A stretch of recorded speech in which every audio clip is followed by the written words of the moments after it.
channelAustin is honored to be a part of the Light Holocaust Project. I'm Brian Francis, also known as B-Fran. It was about 4 years ago I was watching TV, and when I turned it on, I saw this woman from Waco, and her face was so scarred. I literally clicked off the TV in 10 seconds. I couldn't take it. I just couldn't take it.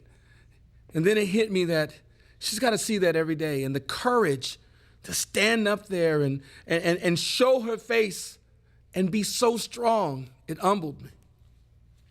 So I wrote this poem for her.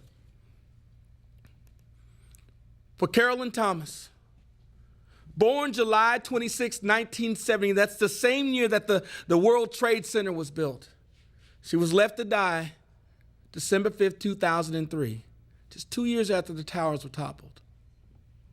And the truth is, the only connection between the falling of the towers and Carolyn Thomas is this one truth, that everything that is built or born is not meant to last. But unlike the towers, Carolyn Thomas is still standing.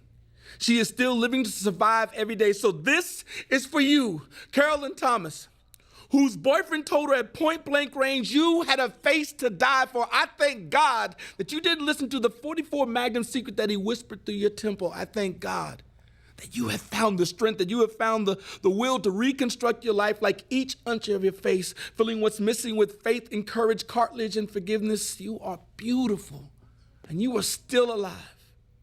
Your smile is this disfigured miracle that's been pieced together by blessing and prayer, answer to the age-old question, what can make a man so angry? I mean, what can make a man so insecure and so jealously weak that he would rather kill the love of his life than lose the love of his life?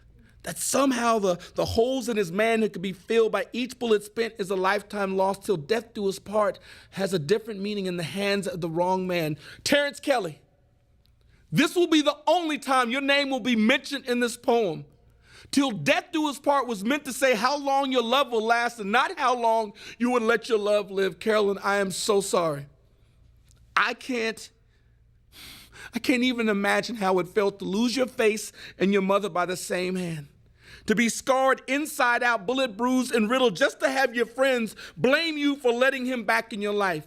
I mean, as you laid there struggling to breathe what used to be your face, desperately facing the fact that your father said your mother would still be alive today if you didn't love him so much. See, that's the ignorance that people wrap themselves in when trying to make sense of domestic abuse. They rationalize the wounds of the words. They justify the swing of the fist. They perpetuate the psychological cycle of, I will kill you if you try to leave me. I mean, why doesn't she just try to leave him? This is his way of saying how much he loves me. I hit you because I love you. How can she love a man that hits her? Carolyn Thomas was beaten. She is not to blame. Carolyn Thomas was shot and left to die. She is not guilty of the twisted judgment of a society that somehow holds the 2 million women responsible for their broken bones, lives, and brokenness. No. Carolyn Thomas today, after enduring 17 months of surgeries to reconstruct her jaw and her mouth and her eye, she is now seen as the face of domestic abuse. And they say that a picture is worth 1,000 words.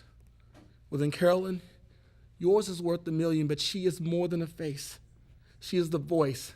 She is the voice of strength and survival. She is the voice of faith and forgiveness. She is alive and she is so beautiful. So this is for you, Carolyn Thomas, whose boyfriend told her at point blank range she had a face to die for. Carolyn, I thank God that you didn't listen.